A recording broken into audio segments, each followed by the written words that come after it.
3 rings for the elven kings under the sky. 7 for the dwarf lords in their halls of stone. 9 for mortal men doomed to die. 1 for the Dark Lord on his dark throne in the land of Mordor, where the shadows lie. 1 ring to rule them all, 1 ring to find them, 1 ring to bring them all, and in the darkness bind them in the land of Mordor, where the shadows lie.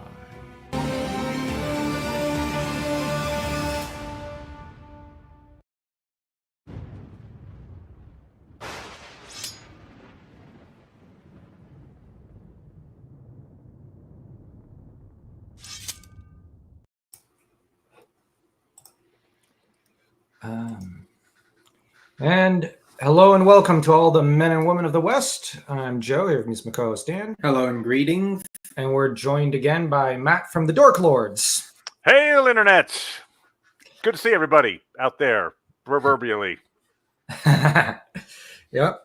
Now I gotta figure out how to share screen real quick because we have another PowerPoint. Oh, yeah. Oh, wait. Full screen layout. I didn't mean to do that. Perfect. Oh, yeah. Yeah, so we took a little bit of a break here. We had usually we're doing one a month. This is 2 months, but that was mainly due to me. I had a big charity comedy show that I was not only performing in, but also essentially producing here in Chicago, and it was a big deal, and it was very stressful. And it worked out. It worked great. We did it on behalf of Paws Chicago, a local animal shelter, and it was great. But just to say, yeah, a little stressful. So it's good to have that behind me, and now get to focus on cool, fun stuff like chatting with the brothers Arda about the final chapter in book 1. We've hit the end of book 1. Yay! Oh yeah. Finally. And next time we're going to have Elrond, like many meetings, and then it'll be Elrond's council. That's right. Then it's Exposition City is what it is. The fun part.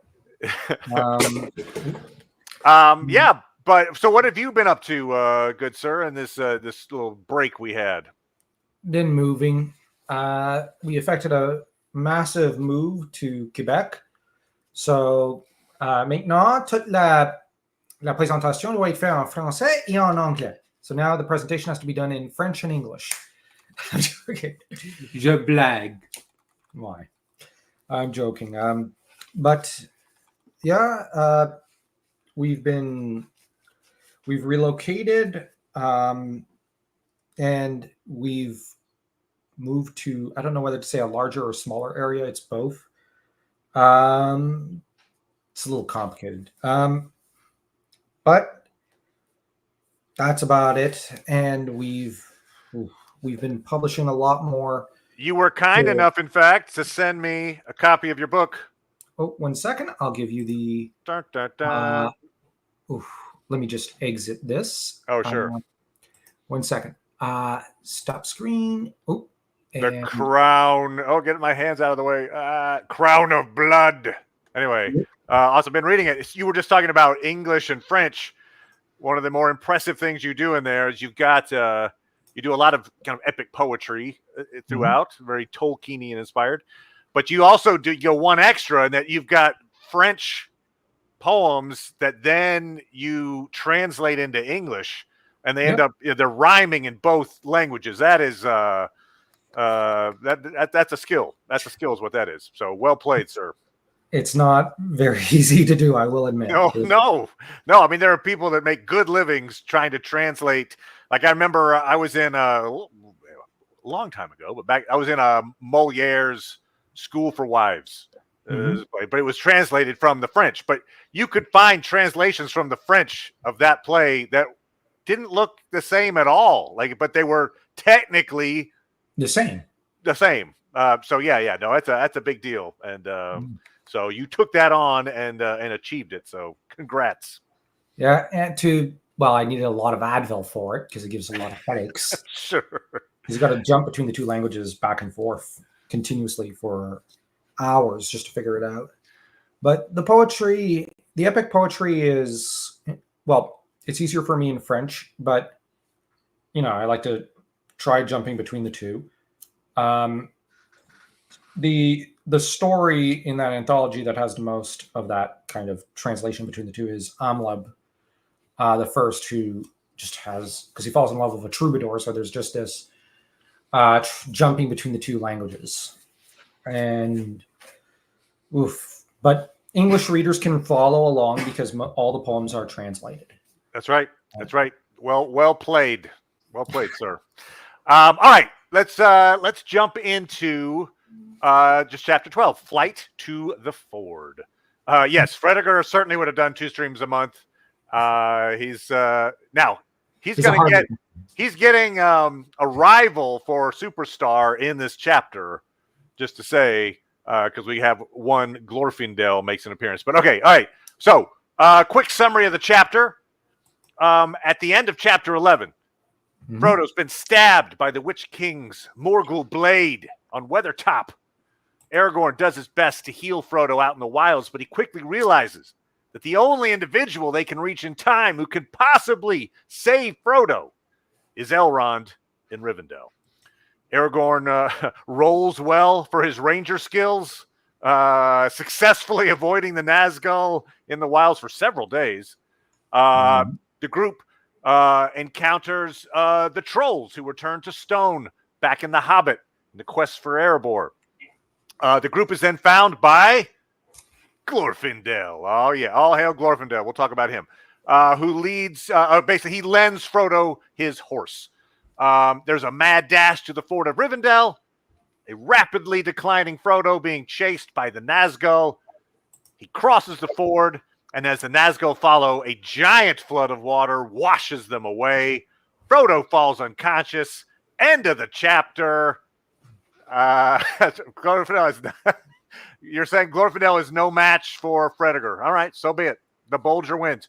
With that short summary out of the way, Joe and Dan, let's take us through in more detail. Why? You just did. Credits. Yeah. How it should have ended. Oh, hail to thee, Robert. Good afternoon. All right. Now, Frodo wakes up next to the fire, but he finds he's still clutching the ring desperately. My question is, right off the bat, was he doing that? Now, I know he did that before, but the thing is it him instinctively clutching it tightly in his grip, or is it the ring that kind of, I don't want to say hypnotizing, but is kind of mesmerizing him into clutching it, even as he's unconscious? It's a good question, because he is, he has at least the sense of mind at the end of the last chapter to take it off. If he doesn't take off the ring, and he falls, let's say, unconscious or something there, I mean, no one will be able to actually find him to help him out, I would imagine. So, I'm going to guess maybe it's like there's still some part of him that is, it's my precious, that's still holding on to it, even though it's off. It would be a thought, but I don't know. What are your thoughts on that? I'm just thinking. I think that's something I'll give to. I'll say it's both. You've got a lot of it that is Frodo, just who's already mesmerized by this, but I also think that we can never understate the influence of Sauron. When I say Sauron, I mean the ring, because the ring is really just a part of Sauron in a way, like a part of his essence, I know, but there's also a part of his being in there. So, the ring, one can almost call it Sauron as well. And I don't know what you think of that opinion. So I would say 50-50. Now, when he wakes up, his first question is, "Where's the Pale King?" Right, which is not a description we hear a lot about the Witch King, but you can imagine why he said it, because he saw his kind of spectral appearance and perhaps it obviously looked different than the Black Rider appearance. Yeah. Tar Tanamir is not looking his best. That's right. That's right. It's Tar Tanamir. Everybody knows it. End of discussion. No reason to even mention it and bring it up. But the fact that that's his first fight shows how much of a terrifying villain this guy is. And Sauron's not going to really appear in person. So, in a way, a good stand-in for Sauron are the Ring and the Witch King. The Witch King essentially plays the role of, I guess, right-hand man. He's our, should I say villain? Like, him and Saruman, I guess, are the main villains of this story to an extent. So, well, it's interesting too to call him the Pale King. It suggests? I mean, that's kind of that's a fairly strong archetype for death as well, right? That's the Pale Rider kind of thing. Yeah. Yeah, that's very true. I'm a little rusty on my book of Revelations, but I would hazard a guess that Death is probably the Pale Rider of the four horsemen. I believe that's true. And that would be a reference by Tolkien. Where did that name for the Witch King come up? Come from? I have a theory video. I assume, Robert, you're talking about Tar Tanamir. I've got a theory video, and I actually recounted it, I think maybe in our last recap, where I laid out my theory for why that particular king of Numenor, Tar Tanamir, is your Witch King. Anyways, but it is that 100%? No one actually knows the identity of the Witch King, but I lay out my case for why it's Tar Tanamir. But yeah. So yeah,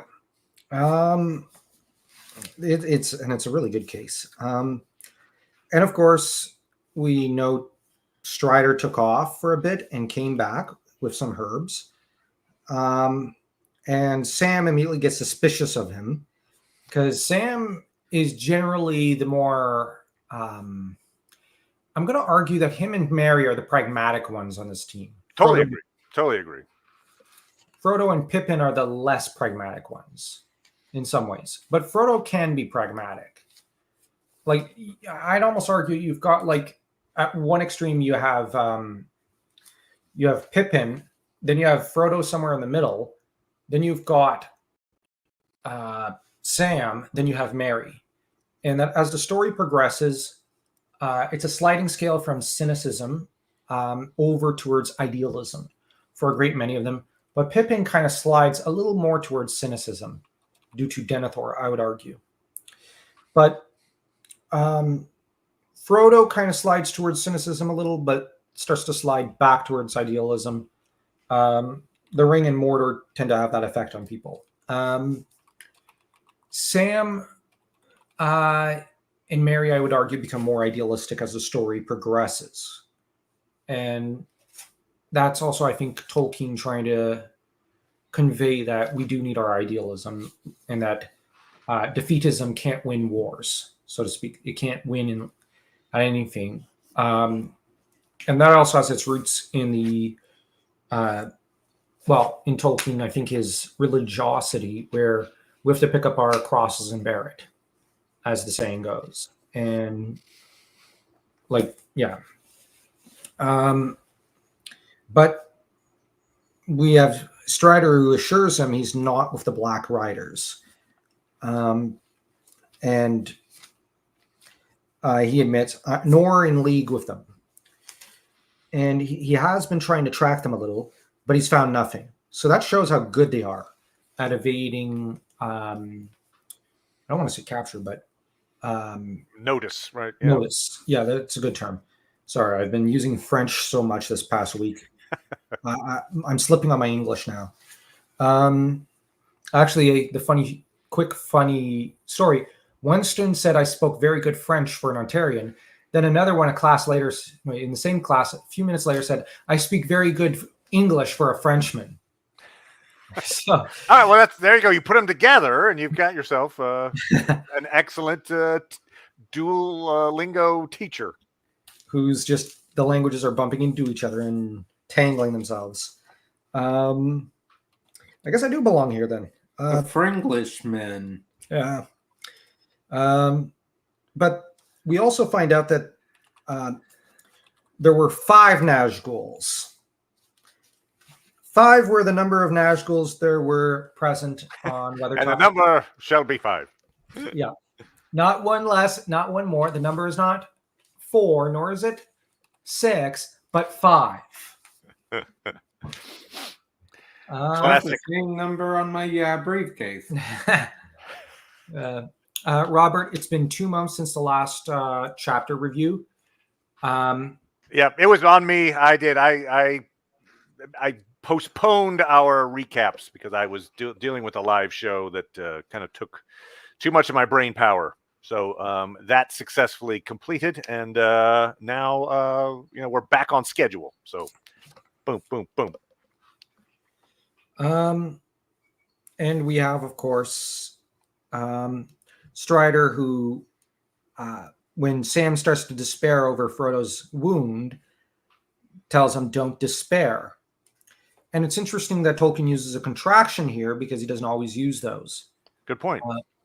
So I wonder, because like he has "while I am away," he could have used "while I'm away," but he doesn't usually use contractions. I wonder if this is a rare slip up right there. Could be, or maybe just that he's trying to talk in the language that he thinks Sam would understand. He's trying to meet Sam in the middle. Sam tends to speak a little more, kind of rustic. Yeah. Linguistics. And we have the hobbits who use some contractions. We have some of the other characters who don't. They use different, I don't want to say variants or versions of English, but it's almost like that with the different members of the Fellowship.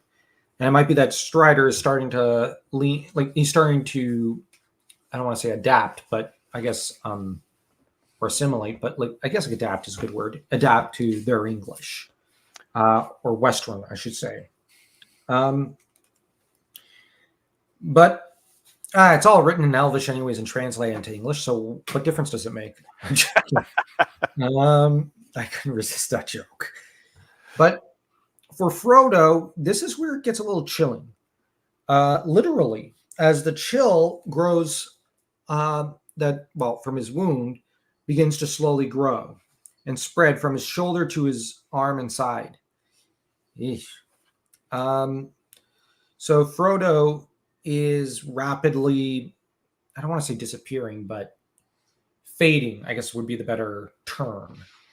And evidently the Morgul blade that stabbed him was not exactly good for you.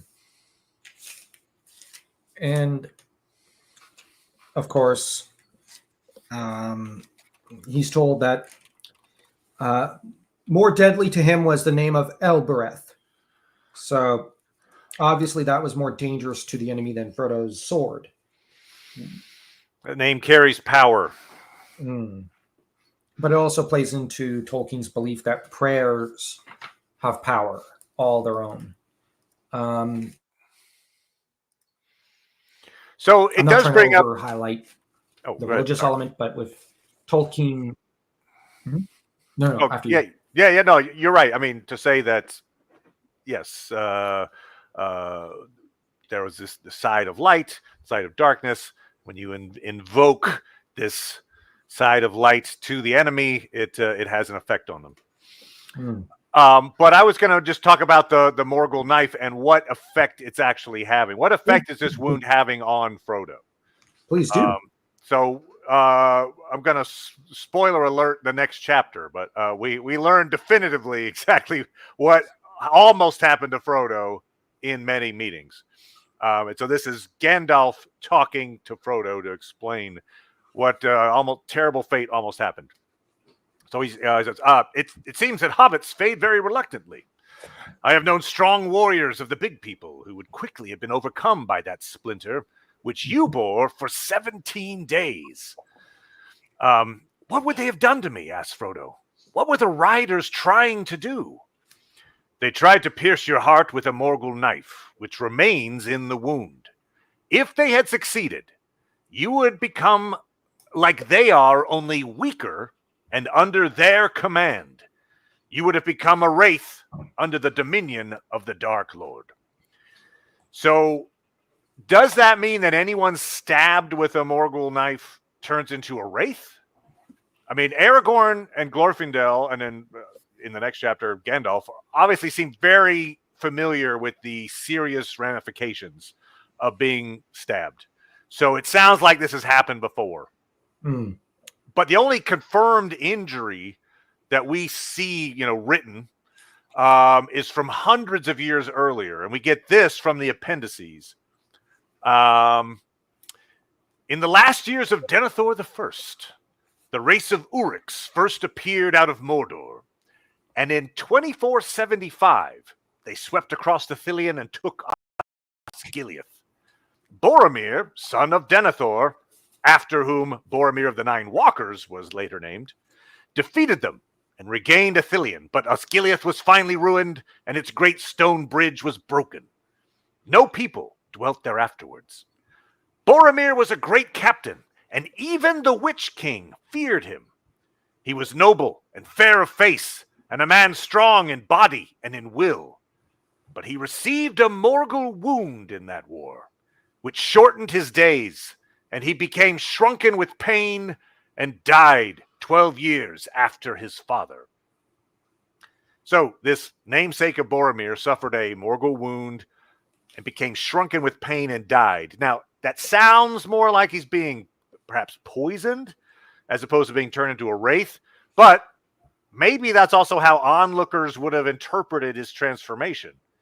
Or maybe it's having a piece of the blade in you, stay in you, that turns you into a wraith.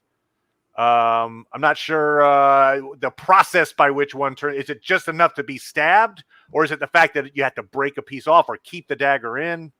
I don't know. What are your thoughts? It's possible Boromir became a wraith. Right, exactly. So that's what I'm saying. It's possible they became a wraith and they just didn't know how to interpret it. The people that were recording the history didn't say, and he turned into a wraith. They were just like, he became shrunken and, Yeah. It's possible there were others, because if he was struck with it, who knows if it struck others before him. So I'll connect this. It's a theory. We did theory. We already brought up Tar Autonomy. We're talking Witch King, so why not bring up more theory crafting? All right. I'll connect this to the Barrow Wights. Even though the origin of the Barrow Wights is left intentionally vague, in the appendices, we get this quote. In the days of Argeleb II, the plague came into Eriador from the southeast, and most of the people of Cardolan perished. It was at this time that an end came of the Dunedain in Cardolan, and evil spirits out of Angmar and Ruthaur entered into the deserted mounds and dwelt there. So that suggests to me that the Witch King sent evil spirits, let's say wraiths, to inhabit the Barrow Mounds in Tir Gortha, the Barrow Downs. So maybe he created those evil spirits by stabbing select foes with a Morgul knife. I mean, he has plenty of other weapons. We see him using a sword. We see him, he's got the flaming sword. He's got a lot of items that he uses typically, but he doesn't just use a knife. He throws everything in the kitchen sink at his enemies. That's right. So I just suggest that maybe he uses the knife. I mean, we know that he uses a knife on Frodo, and likely on this Boromir, namesake of Boromir. And remember, the quote says the Witch King feared that Boromir. So it suggests that maybe there's powerful magic he reserves to use on high-value targets, and so he converts his greatest foes into his servants. Anyway. Now my turn for a theory. People right. are talking about the Morgul knives. Why weren't they used more often? Morgul blades are expensive to produce. I do agree, but I've started to think maybe that the Morgul blades were created by Sauron himself. And that Okay. Morgoth poured his essence into his dragons, into Arda, into his servants. Sauron liked items like the ring, and maybe he imbued. We got to bear in mind he helped I don't want to say create, but he brought back the orcs. So I would theorize these Morgul knives. The reason there's so few of them is because this was made back in the day when he still had all his fingers and had his ring, and he could pour more of himself into these different items. Because we know it takes a lot to make things in Middle Earth. And I would theorize Sauron was the one making these Morgul blades. But that if he's the only one who can make them, it means Mordor can't make more until he's got the ring back. So there's a limited supply, would be my theory here. Well, and it's, the point I think Mark is trying to make is if they could just like mass produce these things, and why not just mass produce them and then just stab everybody in sight, and then you just get like potentially a Wraith army. Although, interestingly, Nap Dragon is bringing up a point that kind of it belies the theory that perhaps the Barrow-wights are wraiths turned by Morgul knives. He's saying that perhaps it's the ring bearer nature of Frodo that is causing him to turn into a wraith, as opposed to maybe simply dying a horrible death. Yes, that is certainly a reasonable possibility as well. Well noted, Nap Dragon. Well noted. And very good point. Now, when it comes to the Morgul wound, Aragorn's solution is not a very pragmatic or a useful one. He just sings and basically goes all hippie on us. I'm joking. No, he lays out some Athelas leaves and uses this to kind of get the wound a little under control while he puts him in boiling water and bathes Frodo's shoulder. So he sings to him and gives him a bath. So he's giving him the full Arwen treatment. Like normally he'd only do this for Arwen, but he's making an exception for Frodo. Oh, fair enough. I'm joking. No, but so there's something kind of cool here too. So the quote is, "He crushed a leaf in his fingers, and it gave out a sweet and pungent fragrance. It is fortunate that I could find it, for it is a healing plant that the men of the West brought to Middle-earth. Athelas, they named it, and it grows now sparsely and only near places where they dwelt or camped of old. And it is not known in the north, except to some of those who wander in the wild." So the important point of that is that supposedly it's brought from Numenor, this plant. But interestingly, Tolkien being Tolkien, he ended up having to retcon one of the drafts of the Silmarillion to make it work with this. And he did successfully. So, because I don't know, nothing escapes his mind. But no, nothing does. Go ahead. Sorry, what's that? I was just going to comment before I switch the image. This is the route they're going to have to take across the last bridge to get, and then over here to Rivendell. Yeah, the bridge is the choke point. But so in the Silmarillion, you've got this line. It's in the tale of Beren and Luthien. Beren is been grievously injured, and Huon basically brings back an herb. So it says, "It is told that Huon pursued the sons of Feanor, and they fled in fear. And returning, he brought to Luthien a herb out of the forest. With that leaf, she staunched Beren's wound, and it was by her arts and her love that she healed him."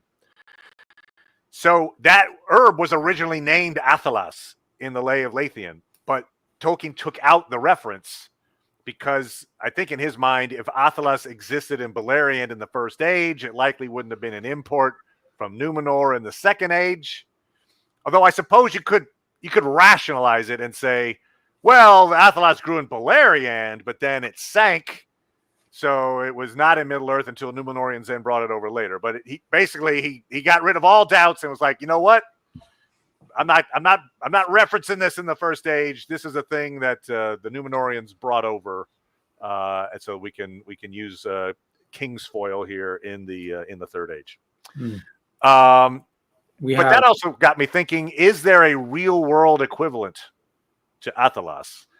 And I don't have a green thumb. I'm not well versed in botany, but I did look it up just to see. I assumed somebody had thought about this, and people have.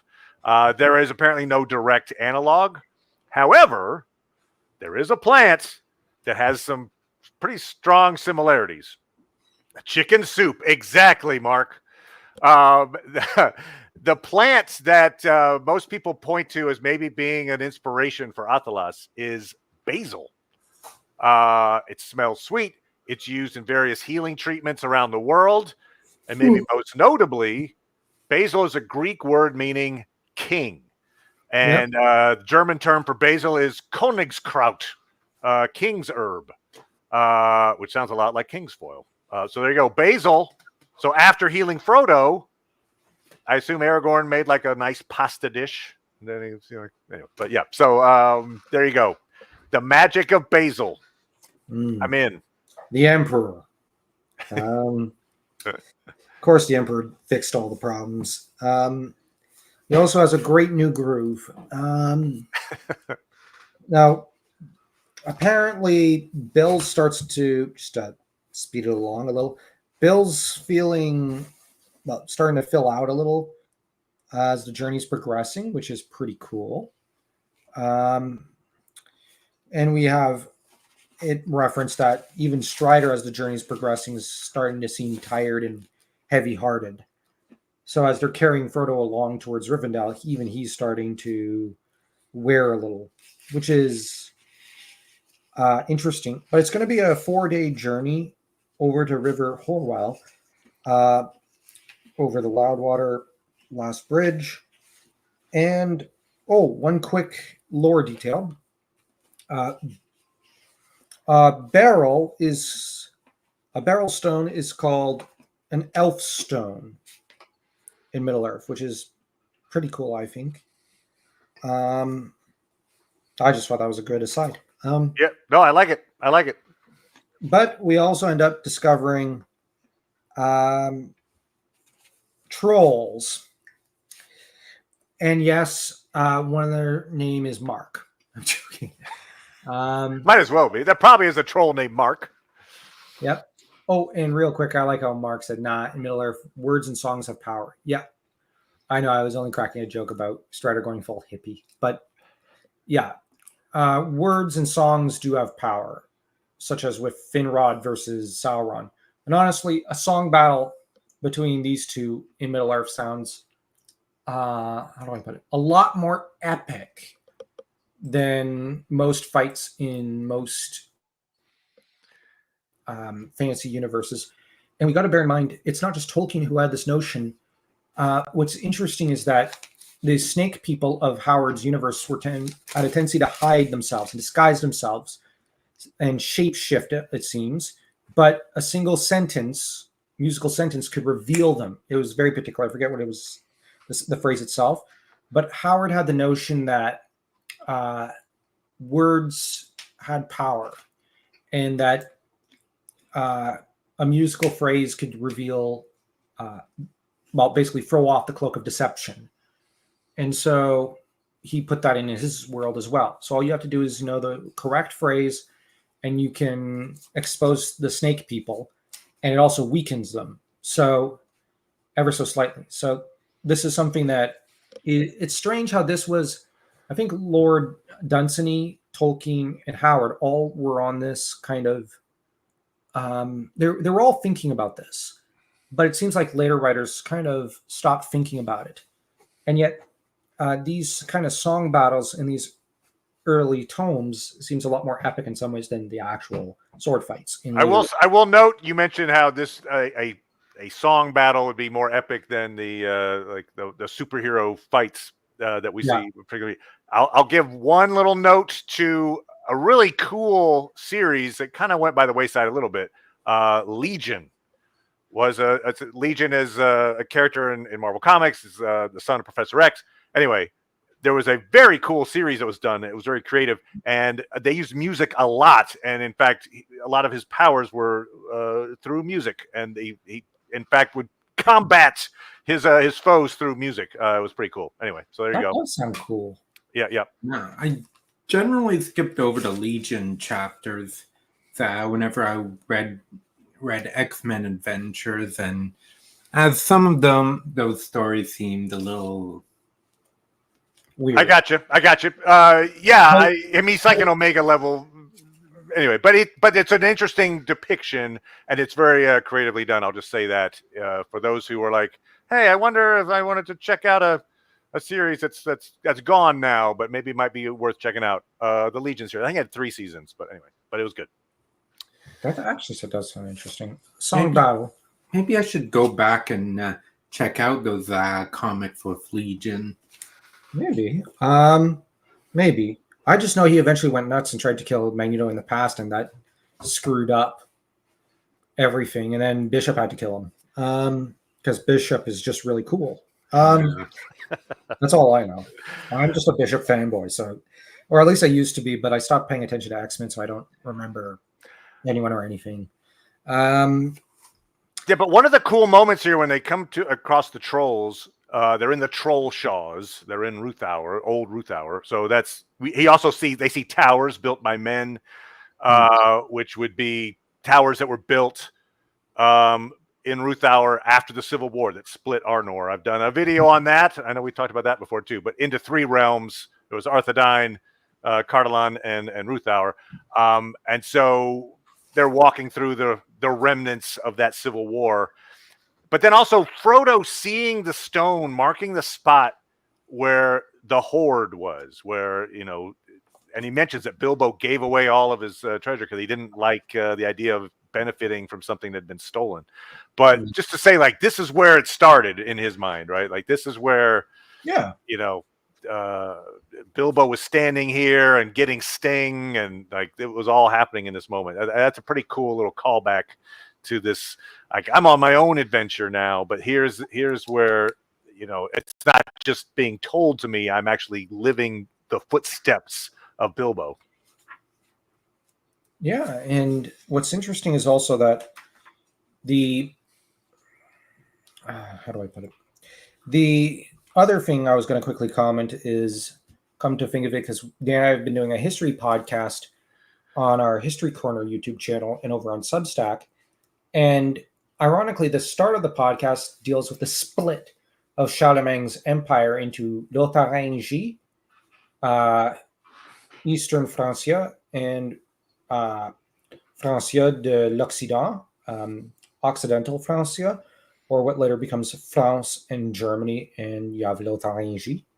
So you have these 3 states, kind of like how. Correct. No, I think it's almost a direct analogy. I think Tolkien was definitely borrowing from that political development in the breakup of Arnor.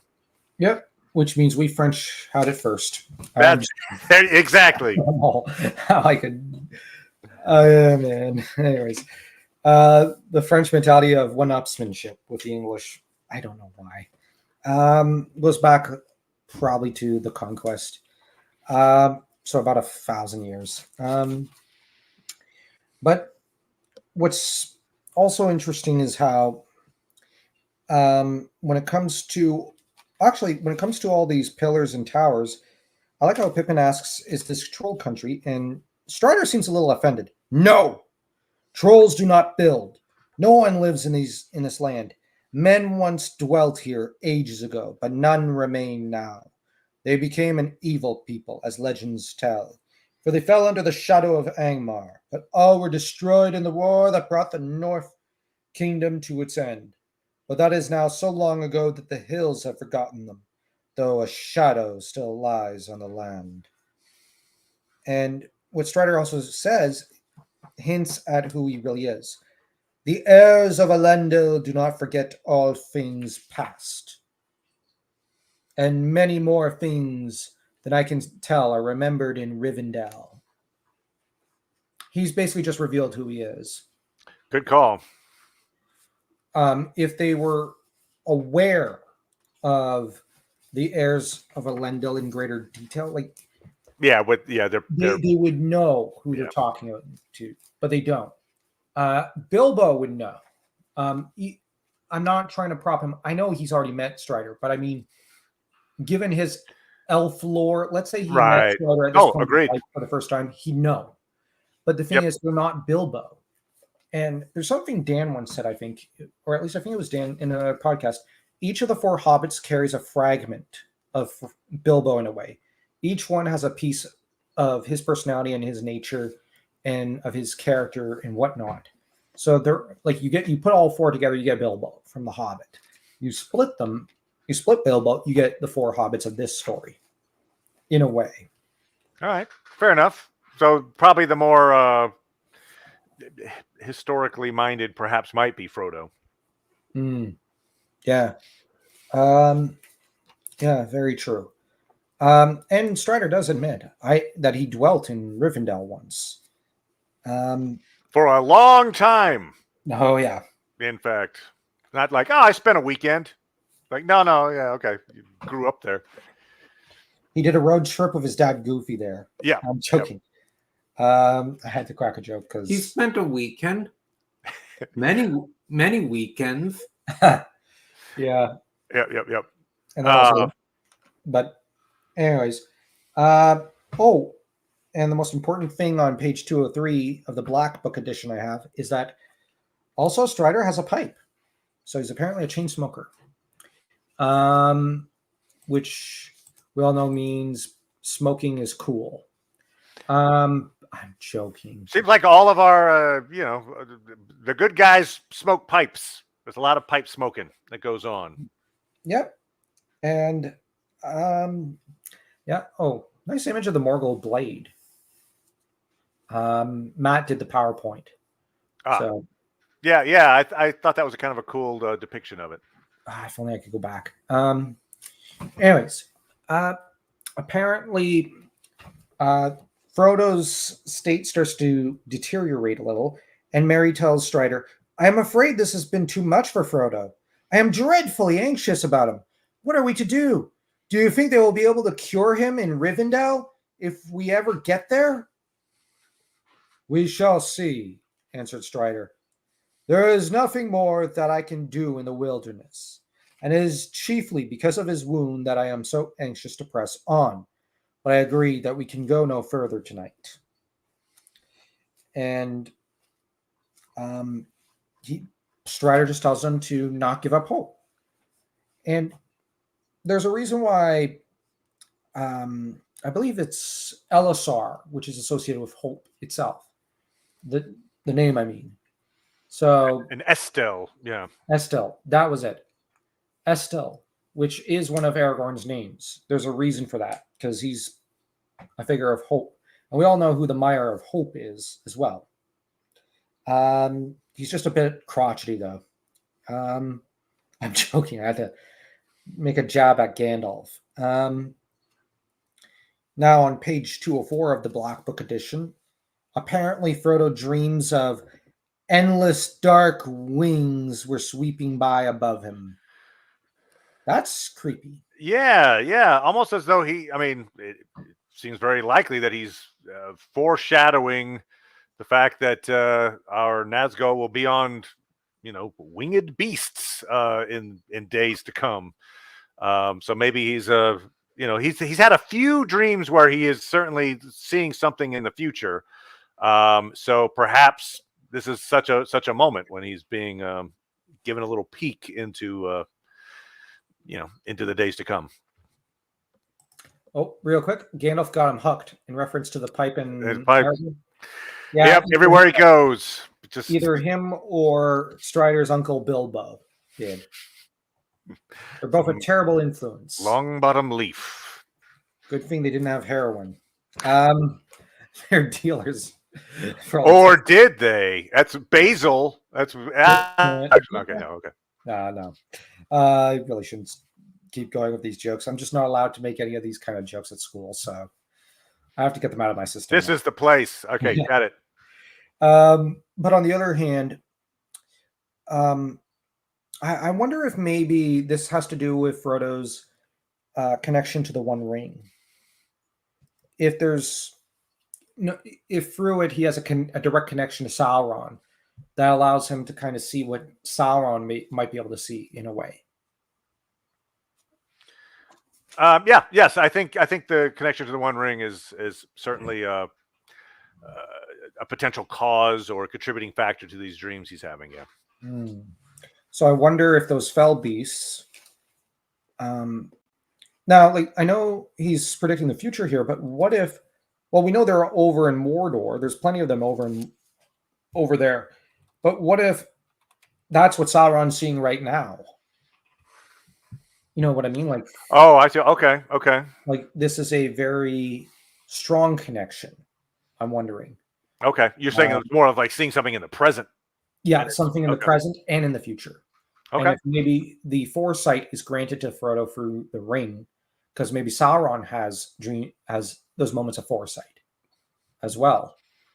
And I'm just wondering about the strength of this. I don't want to call it telepathic, but this kind of psionic connection between him and Frodo. I got you. No, that sounds like a reasonable interpretation of what might be happening. And I wish Tolkien was alive so I could just write him a letter and just write him a letter. You'd have to write him a letter. He would not accept email. He'd be like, nope. The old ways are the best. Write it out by hand. Don't type it. Handwritten letter, stamps. Thankfully, my calligraphy is pretty good, so he probably liked the kid. Oh, there you go. All right, you got one up. My handwriting's terrible, so he'd be like, reject. Also, find the best pigeon you could. Yes. Yep. Carrier pigeon it all the way to England. Yeah. And hope no French person shoots it down or native shoots it down just to eat it. Oh, boo. Actually, I think we've had pigeon. It's pretty good. I should not admit. It's about plucking the feathers properly and properly roasting it. Okay, I've revealed a little too much about myself here. Sorry, I like. Well, we have relatives who are hunters, so we get all sorts of. They don't bring us shoes or gifts like that. They bring us meat, which, hey, it's always welcome. That being said, just also the fact that Frodo thinks, like, his dream also has to do with his own situation because he is technically being hunted by the Nazgul. So this is a really cool dream in a way, as it allows Tolkien to say a lot and comment a lot about the situation right now and later. And only a master writer like Tolkien could have pulled this one off. Weaving threads like that in there. And we have, of course, let me just look at my notes. We have Aragorn, who admits that,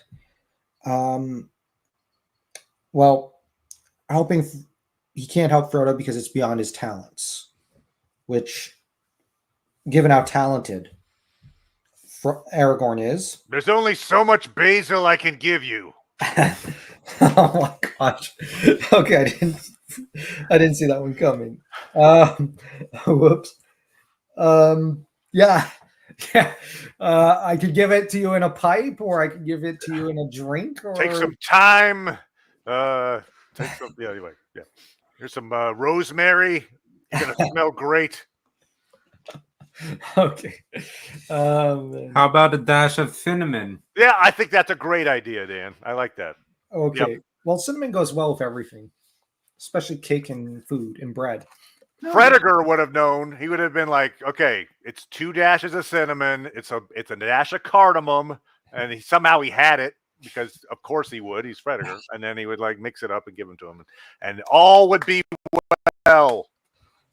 And, of course, we get the trolls whom Strider kind of forgets his history of. It's a very human moment when they come across the 3 trolls. And Strider just tries to wake them and then goes, wait, what? It's also interesting to me, like, that this isn't more common. I guess trolls, we'll assume that they're smart enough to know, like, oh, dawn's coming, we need to get underground. Because I could imagine a world in which trolls were maybe slightly less intelligent, and you just have a ton of just around the troll shaws. You just walk from one group of statues to another because there's just a ton of them, But in this case, it seems like it's a very rare thing.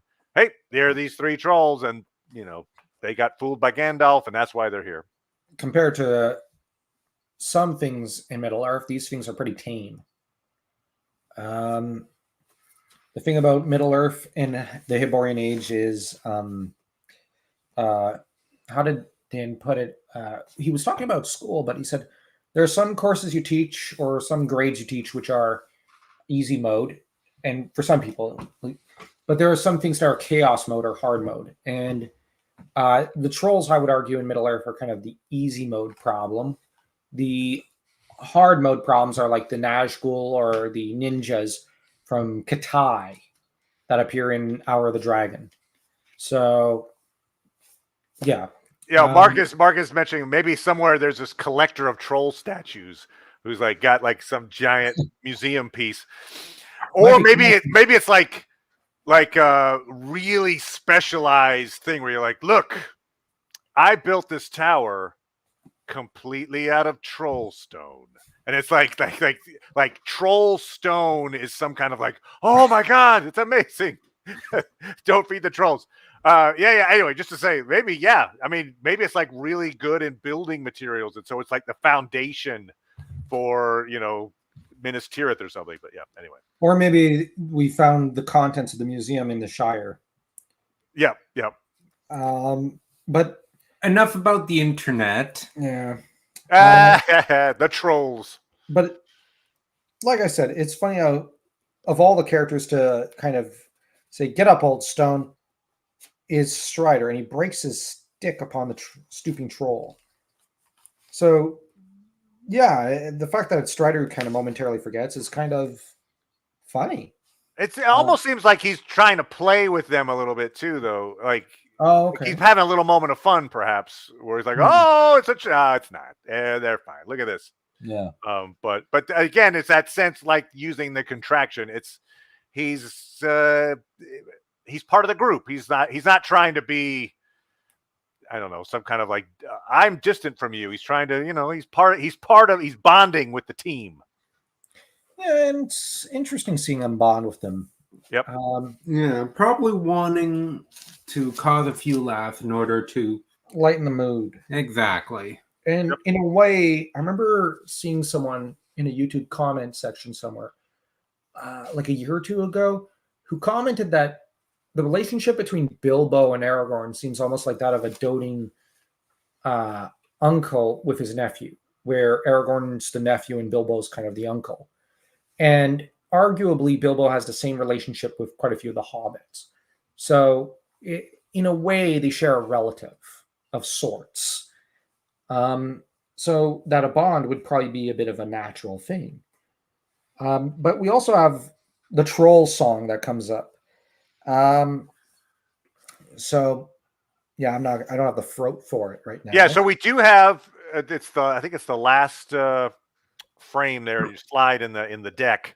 I didn't go for the entire poem because I didn't want to get us some kind of copyrighted situation. But there is a recording where Tolkien hit this poem, and he does it really well. I mean, he really puts himself into it. And what I did is I did a recording of the first verse, so we get to hear Tolkien reading his own poem in the style that he assumed Sam would have spoken this poem. So how do I start it? There should be a little. If you hover over it, there's like a little play button on the bottom, middle of the bottom. That's where when I was playing around with it. I'm trying to find it. I can't seem to. Okay, so it's frame 11. It says Tolkien recites the troll poem. Okay. And then at the very bottom of the bottom strip of the panel, the left-hand corner. On the left-hand side, there's basically the left corner. It should be a play button. There's two buttons down there. I can't seem to get this thing to play. There's an ink thing and there's a slide thing. Where did you get this? Is it on YouTube? I pulled the thing off of YouTube and then I clipped it so that I wasn't going to play the whole thing. and I can't get it to work. Okay. Shoot. Okay. I'm sorry. Yeah, maybe it's just like below the screen or something somehow for you. But okay. Well, I'll try again. I'll put it this way: it's online. So if you look up Tolkien troll poem, you can get the whole thing, and it's Tolkien doing it, and he does a great version of it. It really is like just hearing him sing. He's essentially singing the song. Wait, it's really good. were you able to get it to work? Yeah. Actually, could you play it? I mean, can I play it, and I'm not sure if I can run the audio is the problem because it's coming through my headphone at the moment. All right. I was going to suggest we could try. I'm playing it now. Or what if you sent me the? No, wait, you did. Well, I mean, it's okay. It's only 20 seconds, but it's it's impressive. I'll put it that way. And if you have it saved, maybe what we could do is have you post a link in the description. Yeah. Okay. Yeah. Okay. We can do that. I'll as we talk a little bit, I'll stick it in here as a hey, you can click on this thing.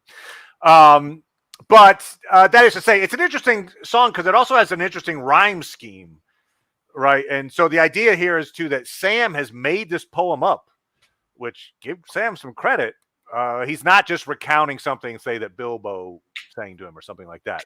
And the fact that the subject of the poem is named Tom, I would say it's not Tom Bombadil because he has a deceased uncle.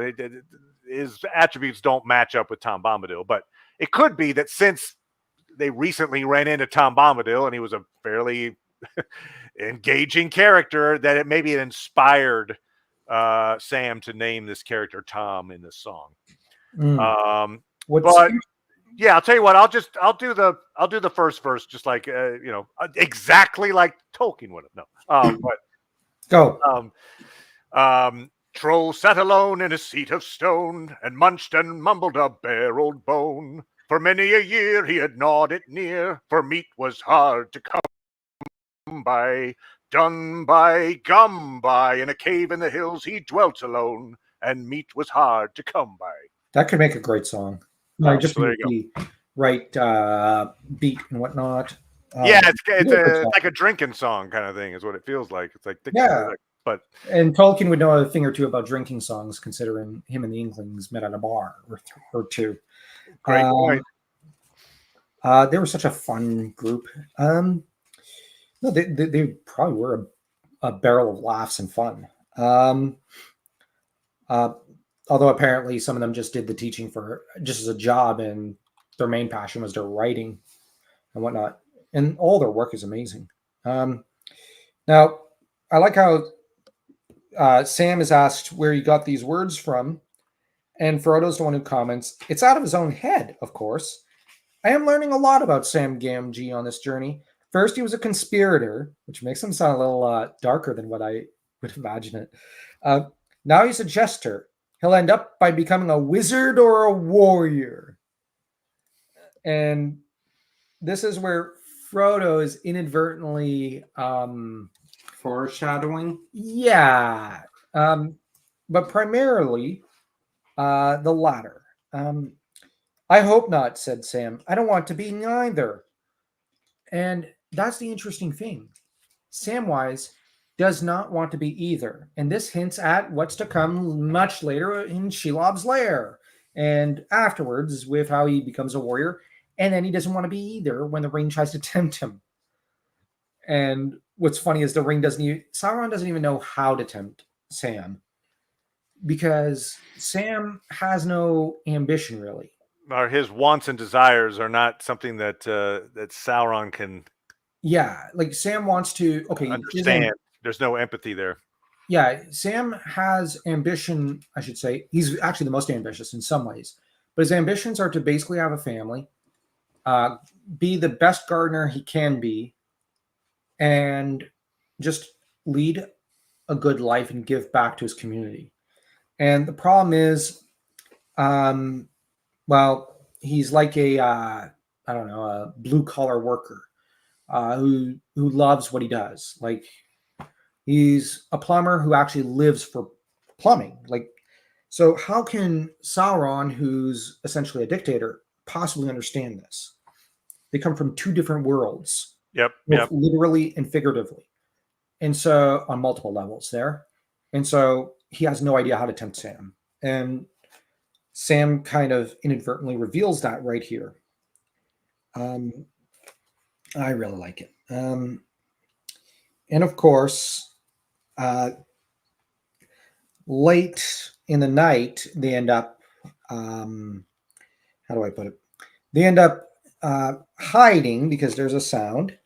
Of course, there's always sound. But, oh, well, actually, if a tree falls in the forest and no one's there to hear it, is there really a sound? If a troll falls in a forest. Good translation there. Troll makes more sense. Now,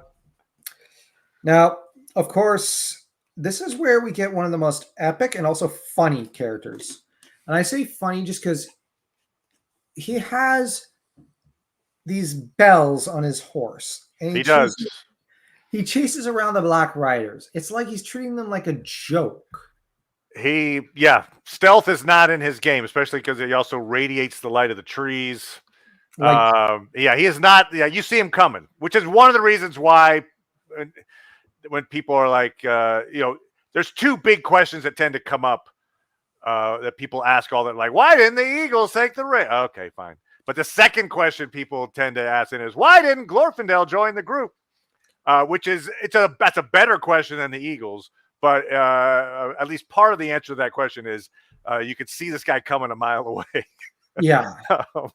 But as far as like his power level is pretty much off the charts. It's over 9,000. Yeah, this guy, if it was me again, and I'd be wrong because I would have lost. It's kind of like in Star Wars. If I'm Luke Skywalker, I'm probably like, you know what, I'm going to use my targeting computer. I think that's a good idea.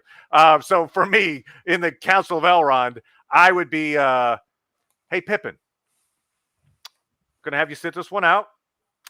Going to have Mr. Glorfindel step in for you there. Why don't you stay? You stay here and help out. You can talk to Bilbo and enjoy your time in Rivendell. Anyway, but Glorfindel, you want to step in? Thank you. And they probably would have failed because Pippin had some part to play. But I would have been in the let's get Glorfindel in there. Maybe we could have 10. Do we have to have 9? Why don't we have 10 in there? Come on, Glorfindel. Yeah. Come on over. And that was a question Tolkien asked himself at one point. And what's more is that, well, how do I put it? The thing with Glorfindel is also that I would argue the ring might have, well, we know what effect it had on Boromir. What might it do to Glorfindel with more exposure? Now, Gandalf is basically a Maiar who's purposely cloaking himself. So his power, so to speak, his power level is much more muted than what it truly is. Sure. In a way. Gandalf the White is him at his full power, in his full Maiar glory and power. As Gandalf the Grey, that's him deliberately wearing weights, so to speak. Like his spirit is weighted down because you don't want him. Well, it was part of the rules, part of the pact he made. And with Glorfindel, there is no such pact. Although I would argue Glorfindel might be, at this point, probably the second most powerful elf who ever lived. With the most powerful probably being Fingolfin. By a bit of a mile. But as to Glorfindel, he finds them. And he has an interesting line. Aina vedui Dunaden. My Govanen. So he's also guilty of copyright infringement of sorts, at least as far as YouTube is concerned, because, we all know that's Tolkien Lore Geek's shtick. So, Tolkien Lore Geek can probably give him a copyright strike. Okay. Yep. I hope if Tolkien Lore Geek ever sees this, he doesn't mind the joke. Then again, when I streamed with him the one time, he had a very strongly well-developed sense of humor. Well, there's a lot about Glorfindel here. He kind of fills us in on what he's been doing in searching for the group, and of course, horse with the bells on, as you say, he's just like announcing it. He has so little fear of the Nazgul, and they have so much fear of him that it's really it's stark relief when he mentions like, oh yeah, our heroes encounter the bridge, that last bridge, and they're legitimately Aragorn's worried. Well, this is where if I was going to set up a trap, this is where we'd be trapped. And then they cross the bridge and they're like, oh, look at that, we made it. Well, one of the reasons is Glorfindel had ridden across that bridge, found 3 Nazgul. They ran from him, didn't even engage. They're like, okay, get the hell out of here. And then he encountered 2 more as he chased them. And so you had 5 Nazgul all just like, nope, we're out. It's only 5-1. How can we possibly win? So they all just take off because this guy is so powerful and has such a reputation. And in fact, at the end of this chapter, when the water is, Elrond summons the wave, Gandalf does a little horses effect. There are some Nazgul that are trapped. Well, there's some Nazgul, including the Witch King, who are not immediately going to be wiped away by the water. But Glorfindel's behind them. And so they would rather go jump into the flood than to fight Glorfindel. And so they run into the water and get swept away. I mean, this guy, his reputation precedes him big time. And that's saying something. On the other hand, we know from the appendixes there is one of the Nazgul who doesn't fear him as much. Okay. Explain. Oh, you're talking Witch King. You're talking. Well, the Witch King ran away from him in that moment. You're talking about from the Battle of Fornost.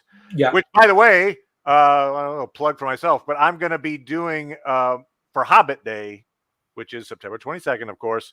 My contribution to the our YouTube, the Tolkien YouTube collaborators, is going to be a video about the Battle of Fornost, where I'm going to be talking about Glorfindel and the Witch King. But yeah, so we get actually this quote from the appendices at the end of the battle. The Witch King is taunting Eärnur, whose horse has kind of run off on him, and he's like, "Oh!" There's a moment of weakness for a second, and so the Witch King laughed, and none that heard it ever forgot the horror of that cry. But Glorfindel rode up then on his white horse, and in the midst of his laughter, the Witch King turned in flight and passed into the shadows. So he's like, oh God, oh, it's Glorfindel, get out of here. So he runs off, for night came down on the battlefield, and he was lost, and none saw whither he went. Eärnur now rode back, but Glorfindel, looking into the gathering dark, said, "Do not pursue him. He will not return to this land. Far off yet is his doom, and not by the hand of man will he fall."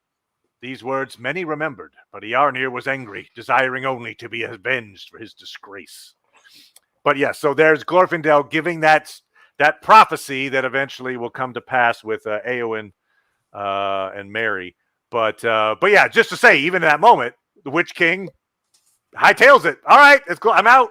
Glorfindel, I'm out of here. So yeah, he has a rep. Let's put it that way. But I'll just argue with Mark here. Is it foresight or is it a curse, a doom being laid upon the Witch King? Yeah, no, good point. It feels like a prophecy, just to say that he's not going to return to this land, and far off yet is his doom, not by the hand of man. It does feel more prophetic. Prophetic, right? As opposed to, hey, this guy's really prideful, and at some point he's going to be stupid. But it's not today, whatever. Yep. But yeah. I guess one could say that that was a pretty prophetic moment. Hey, sorry, I can't help with the puns. You and your cursed sense of humor. No, it's pretty blessed. By the light of the trees. Now, on the other hand, Glorfindel apparently searches Frodo. Robert's like, he did return to these lands. Yeah. Okay. Good call. Good call. He came back. I guess he didn't necessarily. Yeah, you're right. He was even back in the region. He's there now, in fact. So good call. He did come back. Just it took a while. Yeah. But Glorfindel examines the Morgul knife, and apparently even Glorfindel shudders when he takes it up. But this is where it gets really interesting, because he says there are evil things written on this hilt, though maybe your eyes cannot see them. What's so interesting and fascinating to me on this one is, you remember in The Hobbit how you have the moon letters, which you can only see in the moonlight. Yep. And you have here things that you cannot see with plain normal eyes. Seems like Tolkien was dealing with a lot of there's a lot of that hidden letters, hidden messages type of thing, so that it's like we're sometimes dealing, when it comes to runes like this, 3 or 4 different dimensions. You know what I mean? Of just what's there. Like there are many. I don't want to say it exists in many realms. Okay. I guess we could say it's very peculiar and it's very fascinating. Of course, Glorfindel decides light speed's too slow, so they have to go all the way up to ludicrous speed. And I can't resist Spaceballs references. Classic. Oh my gosh, when will we be then? We passed then. When? Just now. Oh man. What does that make us? Absolutely nothing. Anyway, yeah. But on the other hand, Glorfindel tells him, because it's interesting how Frodo and Glorfindel have this exchange where you have Frodo who says, no, he will not. I shall not ride him if I am to be carried off to Rivendell or anywhere else, leaving my friends behind in danger.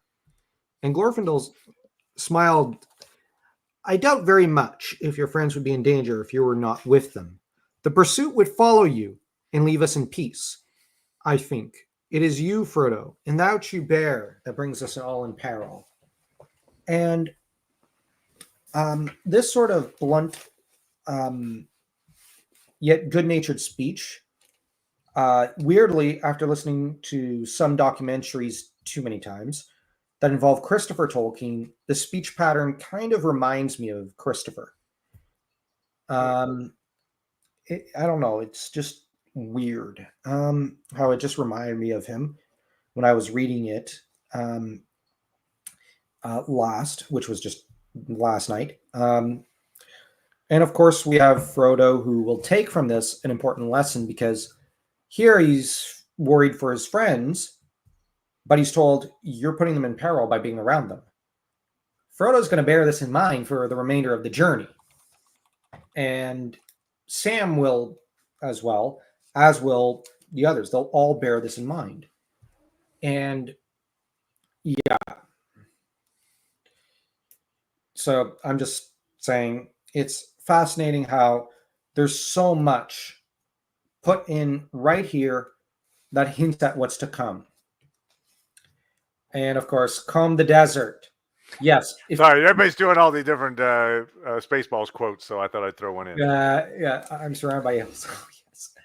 Yes. When will then become now? Soon. Oh, man. Such a classic comedy. Yeah, there's a reason I want to do a podcast with Full Screen Boss Fight in a little while, and just on this movie, because I just want to do a podcast or two. Maybe I can convince him and Jin to split into two. There are 2 guys we do movie podcasts with on Full Screen's channel. Maybe we'll just have it split in 2, because he's not on YouTube, and I'll post both on one of my YouTube channels. And we'll do a part 1 for the first half and part 2 for the second half of the movie.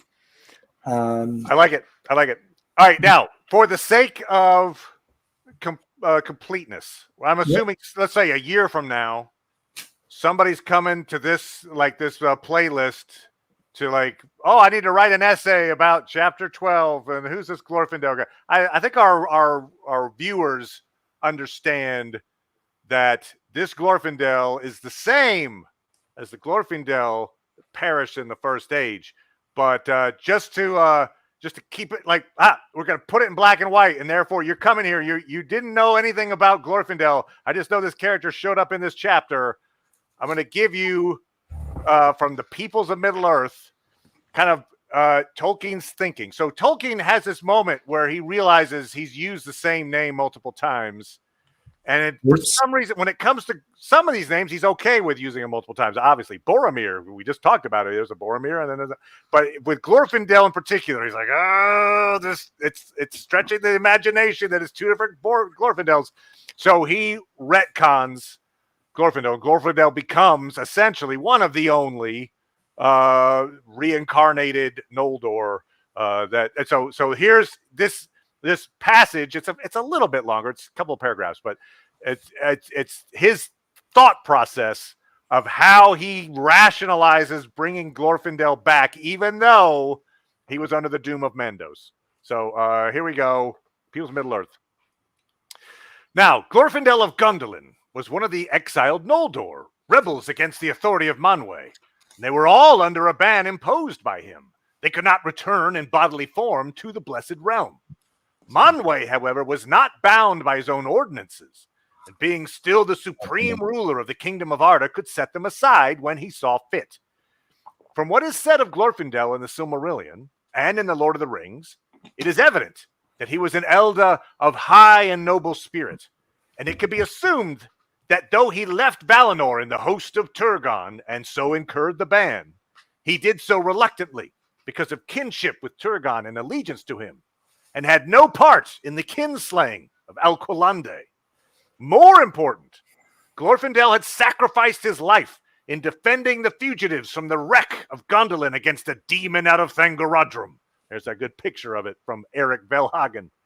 And so enabling Tuor and Idril, daughter of Turgon, and their child, Eärendil, parentheses, Elrond's dad, to escape and seek refuge in the mouths of Sirion.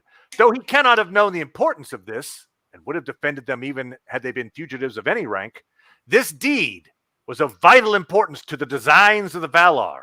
It is therefore entirely in keeping with the general design of the Silmarillion to describe the subsequent history of Glorfindel thus.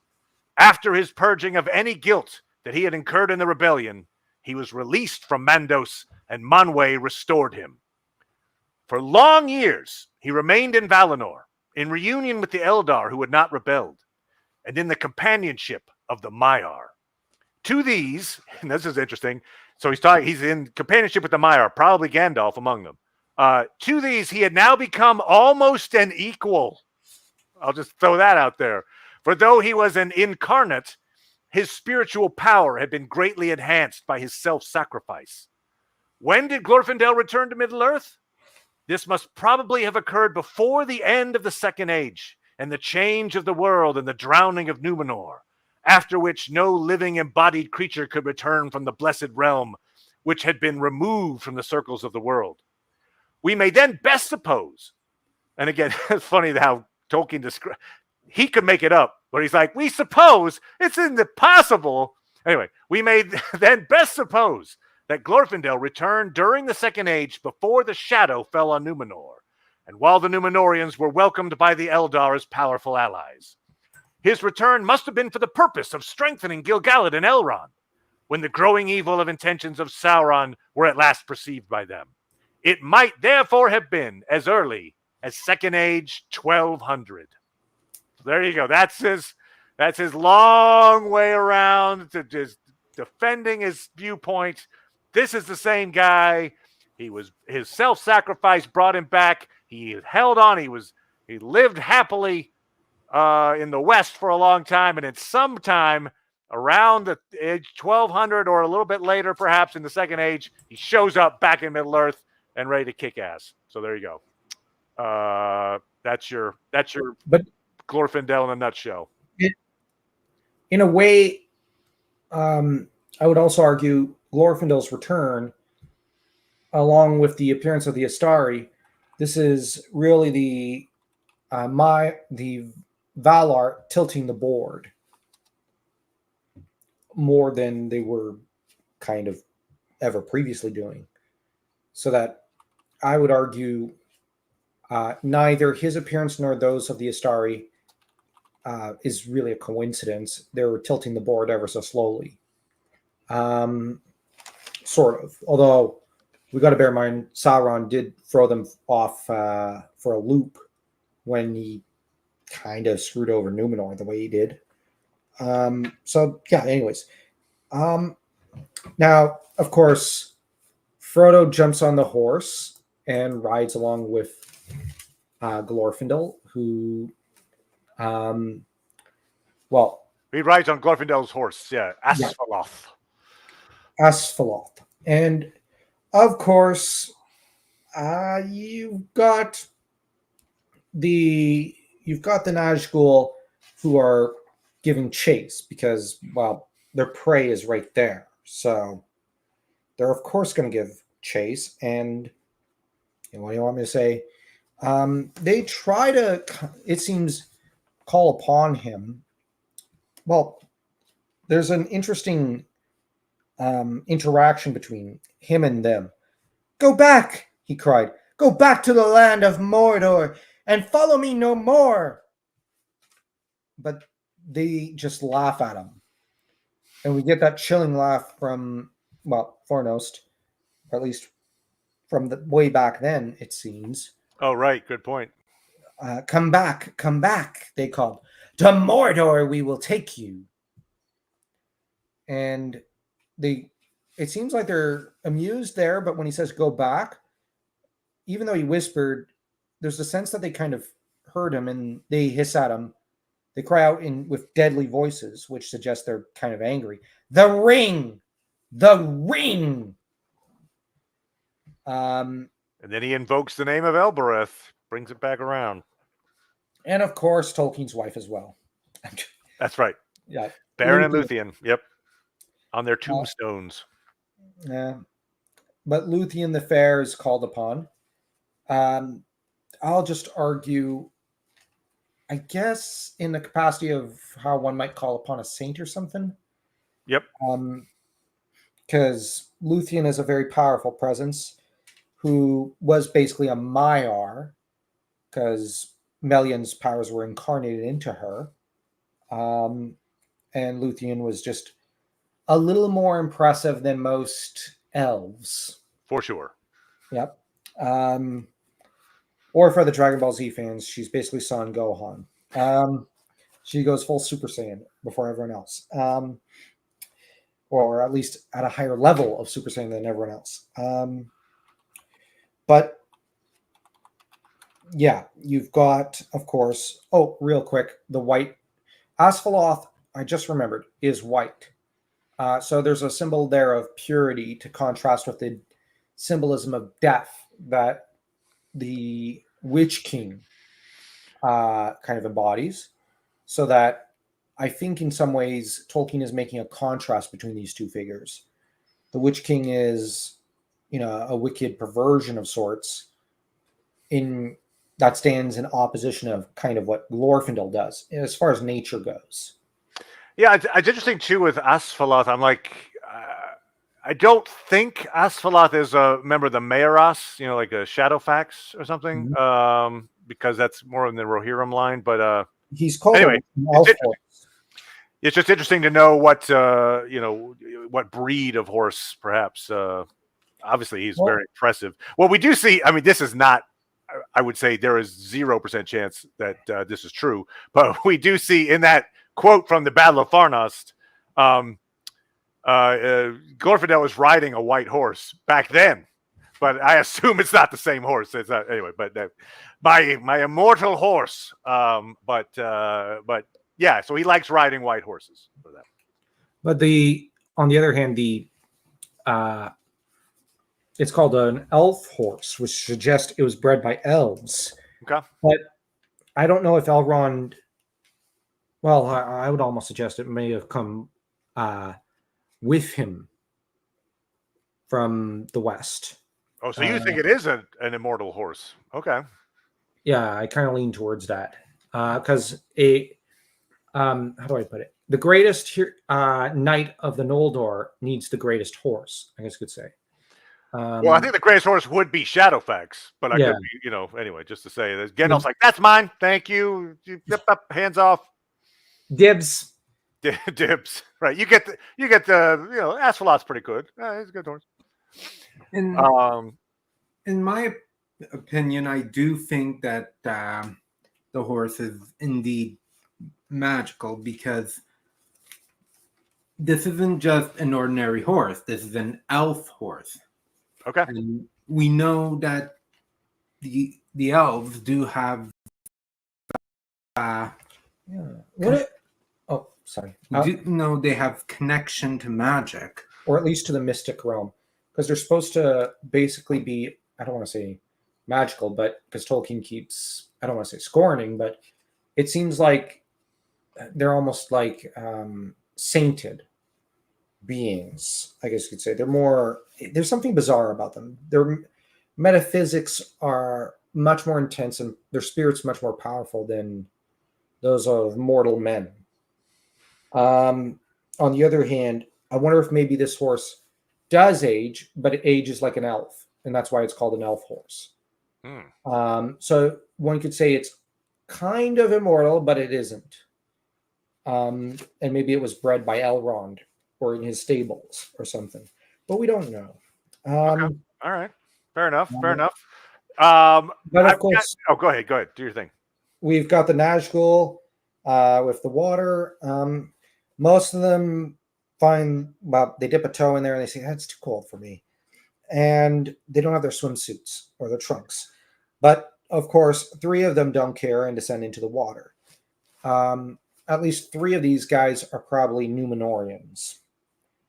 That's right. Three of our 9. Well, obviously one of them being the Witch King, Tar Autonomir. Yeah, we then have Tar Curiatan, who's a good possibility. Nope. No. But yes. No, I mean like as a regular Nazgul. Oh, I see what you mean. I was like, okay, sure. As one of the others, and I don't know about the other one, but very likely someone of some great import in Numenor's history, so that we'd have the Witch King Tar Autonomir. We have another one of the 9 who Tar Curiatan, and then we'd have another one who's Tar whatever. So actually, Robert has a good call here. He's like, interesting that it seems like perhaps Glorfindel's horse has bells, so perhaps suggesting that he has like a bridle, whereas later on, Legolas. I think it's kind of the elvish way is to not use saddles and bridles, just to kind of basically, or maybe but maybe the bells weren't attached. Maybe they aren't part of a bridle with a bit or something. Maybe it's just like a I don't know, some kind of an ornamental harness or something. Or maybe it's the difference culturally between the Noldor and the Green Elves. Yep. Just a thought. Now, of course, we already mentioned Elbreth and Luthien were called upon. The sea rises and attacks the Nazgul, which seems a bit like a cheat. Let's see. There's a beautiful image right here. So Gandalf and Elrond are clearly showing off here, which, what can you say? Looks good, but they're showing off. Right. But the fact they choose the sea over Glorfindel shows they don't really want to tango with him. And who would? Because Glorfindel is one of those warriors who, before he was blessed by the Valar, he freaking took out a Balrog. And I know Fatty could do it, but one of these things killed Gandalf. And pre-blessed Glorfindel took one down. Like, that's an accomplishment. All right, I gotta throw this out. So this is almost certainly not true, but I'm gonna say it is there's a non-0% chance that this might actually be true. And I did this theory years ago, and I did a couple of videos along the way where it was just like, hey, everybody, give me your small topics that don't require an entire episode or entire video, but I'll just do like smaller ones. And so one of those questions involved like the origin of Sting. And so I did a theory video then, and I'm bringing it back now because it is Glorfindel related. And again, this person that's seeing us a year from now writing an essay is going to be like, oh, this will be cool. I could write this in. Okay, so things we know about that horde. We saw in this chapter, Frodo is standing where the horde was, and the three big items out of that horde were Glamdring, Orcrist, and the dagger, which became known eventually as Sting. And we are told in The Hobbit that Elrond is very aware of Glamdring and Orcrist. Glamdring, that was King Turgon's sword. So he was there at the fall of Gondolin, wielding the sword, and he died there. Orcrist was also being wielded by someone, an elf of note, who was the sister blade, essentially, of Glamdring. Most likely, that could have been a weapon belonging to Ecthelion, somebody of that stature. And of course, he perished with Balrog as well. So those two weapons were acquired, probably picked up by the bad guys after the fall of Gondolin. That's how they ended up thousands of years later, whatever, in a horde. So it suggests that perhaps Sting was also collected in a similar way. And then also remember, Sting glows blue. It has this power that these other weapons have. That's not just a standard dagger, not even a Morgul blade. So we get this quote from the Fall of Gondolin. So the Fall of Gondolin goes into great detail about the events of that time. If you just read the Silmarillion, it's going to tell you, oh, Glorfindel perished fighting a Balrog. And, you hit the highlights. But the Fall of Gondolin goes into it like blow for blow. And there's a little interesting bit in there that, again, is it likely? No. Is it 10% likely? Probably not. Is it 1% likely? Could be that perhaps we get a reference to the dagger that becomes known as Sting. Okay, Fall of Gondolin. Our little kid, Yarendil, and they're on a mountain pass trying to escape with Glorfindel. Here comes a Balrog behind them. It's up to Glorfindel to save this group. Sacrifice himself, as Tolkien mentioned in Peoples of Middle-earth.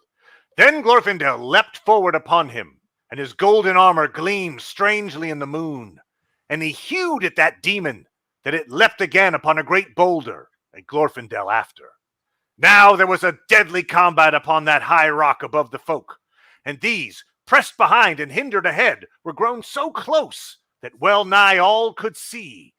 Yet it was over ere Glorfindel's men could leap to his side. The ardor of Glorfindel drove that Balrog from point to point, and his mail fended him from its whip and claw. Now had he beaten a heavy swinge upon its iron helm, now hewn off the creature's whip arm at the elbow. Then sprang the Balrog in torment of his pain and fear full at Glorfindel, who stabbed like a dart of a snake. But he found only a shoulder and was grappled, and they swayed to a fall upon the crag top. Then Glorfindel's left hand sought a dirk, and this he thrust up, that it pierced the Balrog's belly nigh his own face, for that demon was double his stature. And it shrieked and fell backward from the rock, and falling clutched Glorfindel's yellow locks beneath his cap, and those twain fell into the abyss. So, just to say, there's a thought there. They're fighting in the middle of fighting. Glorfindel, in desperate, he's being grappled. He pulls for a dirk, a dagger, and he stabs Balrog with it. The Balrog falls, grabs his hair. They both fall to their death. Eventually, Glorfindel's body is rescued by the eagles. Just to say, maybe that dagger, present at the fall of Gondolin, and obviously their march away from it, so it wouldn't have been in the ruins, but it still would have been where the bad guys were following them. It would have been glowing blue because there were orcs all over the place. Perhaps that dagger was Glorfindel's dagger, which would make it pretty funny because I imagine during the events of The Hobbit, Glorfindel was probably at Rivendell. We don't see that in the book, but it kind of makes sense. So it would be funny if Elrond was looking at this dagger the whole time. The guy who owns it's like next door. He's like, oh, I don't know. Anyway, this one's a mystery. But so yeah, they just showed it to Glorfindel. He's like, that's my dagger. What the hell? There you go. Burglar! Glorfindel's dagger. There you go. So it proves Bilbo burgled not only Smaug, but also the elves. Figures. I'm joking. So in other words, all of Frodo's success and Bilbo's success can be traced back to Glorfindel. There you go. Okay. So it's all Glorfindel's fault. Yeah. All right. Well, anyway, that's my far out there theory for the day. There you go. Yeah, he probably could have, and if he did, yeah, like knowing Glorfindel, he probably shrugged it off and said, "Yeah." He probably did. He's like, you know what? I got 10 of these. If you want one, that's fine. You keep my dagger. All I did was kill a Balrog with it. Whatever. Anyway, it's yours. Enjoy. All I ever did was kill a Balrog and occasionally cut my bread with it. Yeah. And butter my toasts. If only my hair hadn't been so long. Yeah. Yeah. Got pulled by his hair. Rapunzel, let down your hair. Oh, wait. Yeah. Glorfindel. Or a Samson moment or something, maybe. But yeah, so this chapter, I mean, a lot of the chapter is they're traveling, but you do get this last third of the chapter is Glorfindel shows up. There's this mad dash to get to we're getting to Rivendell, which is going to be a huge, turning point in the story. And the Nazgul it's a big action scene. A lot of people do drawings of that scene because why not? It's very cinematic. So it has this really dramatic end to what is otherwise a fairly simple chapter of like, let's keep Frodo alive, keep traveling. Now, boom, and it ends in a big way. And that's the end of the book. Book 1 ends, boom, big end. Mm-hmm. And the book version's better than the movie. I probably shouldn't admit it, but the Arwen scene, when I first saw it, I actually slept through it. I ended up getting shaken awake by our brother, who was very annoyed with me because I slept right through the entire chase. Well, all I saw was her carrying Frodo. She was on the horse. I fell asleep. Then I remember just waking up and they were in Rivendell. And so you were Frodo, essentially. Basically. And yeah. No, I mean, I can understand. I mean, it was a big, obviously one of the big bones of contention with people when they mention like things that got left out of Jackson's trilogy. One of those things would be, Glorfindel. But I can understand why he tried to do a conservation of characters. He wanted to have Arwen be relevant. He knew that as soon as they leave Rivendell, Glorfindel disappears from the story. So he thought, you know what? What if we replace him? And in fact, go ahead. Sorry, what's that? The natural choice to replace him should have been Legolas, right? Which is what Ralph Bakshi did in the animated version. It's Legolas that leads them into Rivendell. But yeah, that's why I mention it. But Arwen, I can't see any logic in choosing her. Everything. Well, and again, I hated the movie version of her. I got you. I was actually angry when I first watched it that she didn't die. Well, that would have been a huge difference, but okay. Yeah, but now after having read the book a few times, it's my viewpoint is just the book version is gripping, but I still can't watch that scene and not find it just tedious to watch. Yeah, Robert brings up, I'm glad Arwen wasn't at Helm's Deep. Agreed. Yeah. Because that was an option. That was apparently something that was being talked about, like she was going to join them. They had the elves go there, which was a little bit of a cannon trotting enough. But yes, I agree. That that was a having the elves show up a little there. I don't mind too much, but Arwen. But I have the opinion Jackson was trying to deviate like as much as possible, and we're only saved from his screw-ups by the skin of our teeth. But I have however it happened, it was I enjoy the films quite a bit, and Helm's Deep was an amazing. It was really well done. Sequence. Yeah, Bernard Shaw, I think it is. Theoden's actor was perfect. He carried every scene. I'll say this real fast. I said last time that I was about to go and see the Lord of the Rings musical. Oh yeah, how'd that turn out? Chicago. So I'll just briefly, because we were just about Helm's Deep and Theoden and stuff, and so it reminded me of the fact that those were not in this musical. Yeah. So I saw that it was. I don't know. It was almost. It wasn't the premiere because this thing has had showings in previous years at other, like in England, in London, and blah blah blah. But this is the first time that supposedly it had been trimmed down, although it was still over 3 hours, which is what the original runtime was. I'm like, I'm not sure what you trimmed down. Anyway, my wife and I went to see it, and it was funny because she knows a lot about Tolkien lore, but she's probably not, like as into it as I am. But we were sitting at this theater watching Chicago Shakespeare Theater, and I could just feel her turning her head occasionally to look at me, like, what is this? And then I would look back at her and we would silently turn around because there were production issues, like the music was way too loud and you couldn't hear any of the lyrics. So that was a problem.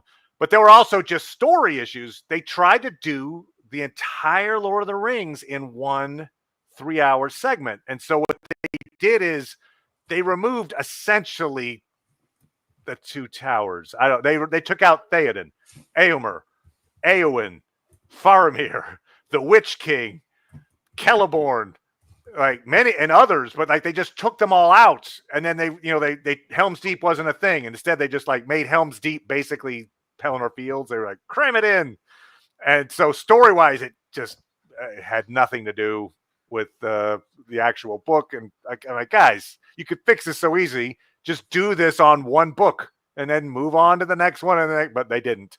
And so anyway, and they also did this thing. They made a choice where they wanted, and it on its face, the choice is kind of cool. They wanted to have music, the actors playing instruments. And so they would create their own music in the scenes. Okay, fine. Except then they would have, for instance, this happened. Pippin brings his cello to Moria, and then he's talking, he's giving dialogue while playing his cello in Moria, and you're like, it'd be one thing if when they're not in the scene, Pippin's on the outside playing the cello, and then he's in the scene, not with a cello that he carried with him to Moria. But he does, and it's really awkward, and it's just jarring. It just takes you out of it. And Boromir has an accordion, and you're like, why did you take an accordion to Moria of all the things? Anyway, but yeah. So why it's would just you put Boromir with an accordion? I don't. They wanted instruments, and it was, again, in one way interesting, but in the story way terrible.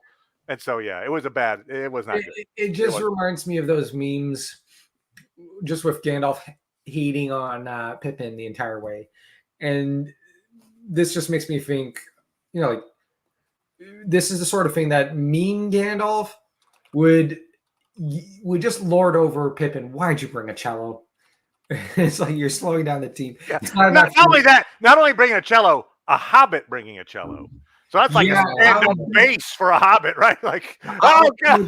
Just thinking about how big a cello is. What are there wheels? Right. Exactly. It was just the worst for a hobbit. Anyway, it was just a dumb idea, and so it was. If he brought a flute, okay. Oh, let me pull out my harmonica, whatever. Lyre. I don't know. Yeah, but to literally have a cello. Yeah, I dragged this across the globe. I'm gonna play. You might as well bring a drum set. Right. Anyway, which is funny. Yes, Robert. It sounded like the person who came with the story used too much pipe weed. Exactly. So I did not I give it a thumbs down. Let's put it that way. The attempt at the Lord of the Rings musical. I just had a thought.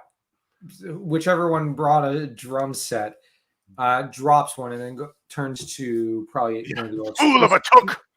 Could you pick that up for me? Sorry. Drop your snare drum in there next Not at all, time. sir. Not at all. Let me just get that to you. All right. Now I got my sword. It's But, funny. Anyway, yeah. but yeah. So, Yeah, actually, that's it. He's hitting orcs with a cello. That'd be great, but it doesn't happen. But yeah. But So yeah. So we concluded book one.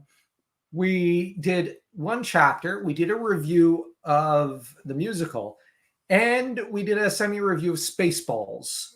So you got bang for your buck. We should have put this behind a paywall.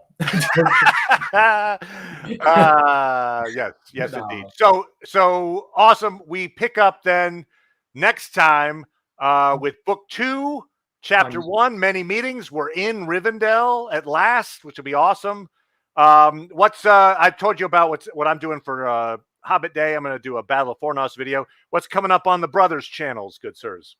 Well, I'm thinking maybe for Hobbit Day of doing a Turin to Aragorn comparison video. I'm going to be writing the script for it as an article over on Substack. And then I'm going to record the audio and whatnot and put that up for Hobbit Day. Sweet. As for what other content we have in mind, I'm hoping to continue our Silmarillion podcast and get one more video out before the end of the month because, well, that's really fun and exciting stuff. Far more exciting than lesson plans. I'm joking. Well, are you? I don't know. I mean, it sounds far more fun than lesson plans, but yeah. Yeah, it is. But on the other hand, Brothers Aborian, we've got plans for, to finish our book club there and for another video there as well because I gotta write up another script and then do another recording. And yeah, but as far as our Substack goes, there's going to be lots more essays, lots more, I guess, serial fantasy stories. We've just concluded chapter 1 of our Heracles novel, which is going to be written in both French and English. We got the English. Oh man, that's awesome. The English edition is out. The French one is still being translated, and that's probably about it. Oh, but on the bright side, our Substack has hit about 1,100 subs now. So nice. Congrats. Yeah. That's awesome. In under 11 months. So that's pretty cool. Well played. Yeah. And ironically, I think it's around the 23rd or the 24th that we celebrate the 1-year anniversary, which is pretty auspicious and coincidental. Or is it? Eru might have had a hand in it. I couldn't resist that joke. But yeah, so all that's going well. DorkLords has a great Hobbit Day video coming up. Anything else to look forward to over there? Yeah, we're actually in a couple of weeks. So the 18th and 19th, there are 2 shows that are coming out basically at the same time, and they're both hero shows, and we don't really have the time to cover both of them, Paul and I. So we're basically going to watch both the first episodes of both shows. Whichever one we like better, that's the one we're going to cover. And so it's The Penguin and Agatha All Along. Which one will we choose? We'll see. We'll leave it to the quality of the first episodes. Makes sense. All right, so that's where we'll leave everyone off right now. So don't forget to check out the DorkLords. The link is in the description. Come on by. Subscribe to Matt's channel if you haven't already. And the next stream will be over at the DorkLords. So if you're following this series, you don't have much choice. You have to go over there. I got a playlist on DorkLords where I think you do too, but where we're just keeping all the things. So whatever. You can find the playlist. And yeah. That's right. Come by, bring basil. Exactly. Yep, and pipeweed. And a cello. Yeah, We'll make a pizza. and a cello. And try smoking some pipeweed and some basil and playing the cello. And then don't forget to smash that like and that subscribe button over here. It helps the channel. Indeed. And I guess that's it. So until next time, everyone, do take care. Bye-bye.